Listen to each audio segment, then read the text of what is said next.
quand vous prenez les inducteurs, parce que nous allons parler également des inducteurs, quand vous prenez les inducteurs sont représentés par une série de lignes courbes ou de boucles.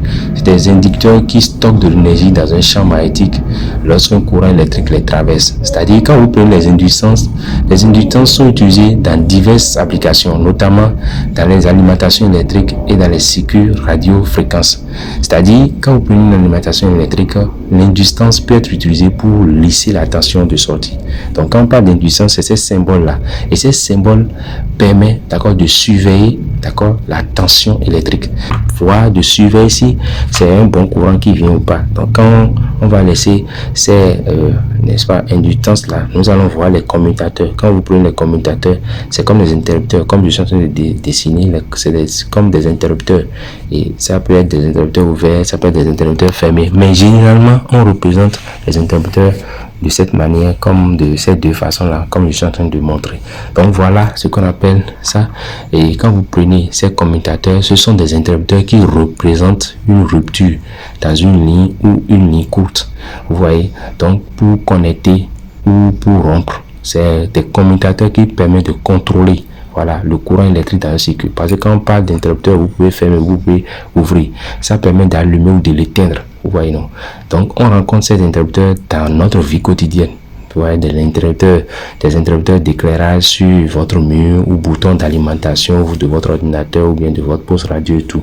Nous avons ensuite les sources d'énergie. Quand on prend les sources d'énergie, les sources, d'accord, telles que les batteries ou les alimentations qui sont représentées par une série de lignes parallèles, longues et courtes alternées. C'est-à-dire, quand on parle de sources d'énergie, c'est des lignes rondes, d'accord, qui sont représentées par moins ou plus ou bien des lignes courtes ou alternées. C'est des sources qui fournissent l'énergie électrique nécessaire pour le fonctionnement du circuit. Donc, quand vous voyez ces schémas-là sur une carte, vous devez comprendre que c'est une source d'énergie. Donc, en dehors de ça, nous avons d'autres symboles intermédiaires. Donc, à mesure de l'approfondissement sur les schémas électriques, vous allez voir les diodes qui sont représentées par un triangle pointant vers une ligne. Donc, quand on parle d'une diode, la représentation, c'est un triangle pointant vers une ligne. Donc, la diode permet au courant de circuler dans un sens, mais pas dans l'autre.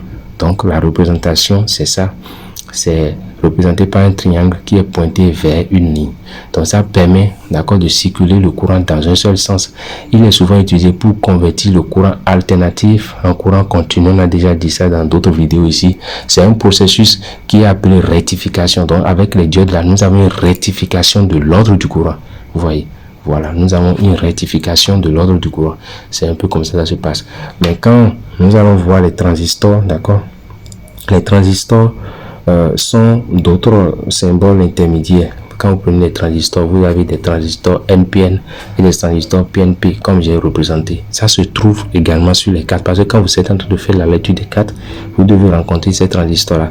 Et quand vous voyez ces transistors, soit c'est des transistors NPN, d'accord. Quand vous voyez NPN, c'est-à-dire quand on parle de transistor NPN, d'accord, la flèche sort. Mais quand on parle de transistor PNP, la flèche entre. Bon, nous allons aborder d'autres symboles pour que vous puissiez mieux comprendre parce que les transistors sont représentés par une combinaison de symboles de diode. Quand on parle de transistors, c'est des composants cruciaux en électronique qui peuvent alimenter des signaux ou agir comme des commutateurs. Ils constituent des éléments constitutifs des circuits numériques modernes et peuvent être trouvés dans presque tous les appareils électroniques. Tu vois, donc quand on parle de transistors, c'est des éléments très très importants qui peuvent se retrouver dans tous les appareils et d'ailleurs qui se retrouvent dans tous les appareils électroniques. Voilà, donc quand on parle de ces transistors-là, c'est représenté comme des composants qui peuvent amplifier des signaux ou comme des commutateurs, c'est-à-dire des interrupteurs. Donc nous allons voir ensuite les circuits. Voilà, j'ai dessiné un circuit ici pour que vous puissiez mieux comprendre. Quand on parle d'un circuit intégré, voilà un peu ce que ça donne, d'accord.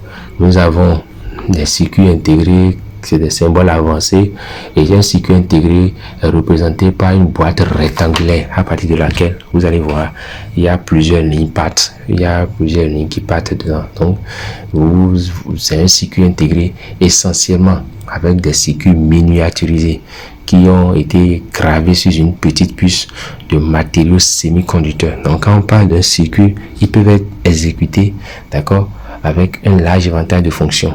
depuis de simples opérations logiques jusqu'à des tâches complexes de microprocesseurs. Donc quand on parle de circuit intégré, c'est le cœur de l'électronique moderne. Vous voyez. Donc quand on parle de circuit, il faut comprendre que c'est le cœur même, présent dans tout.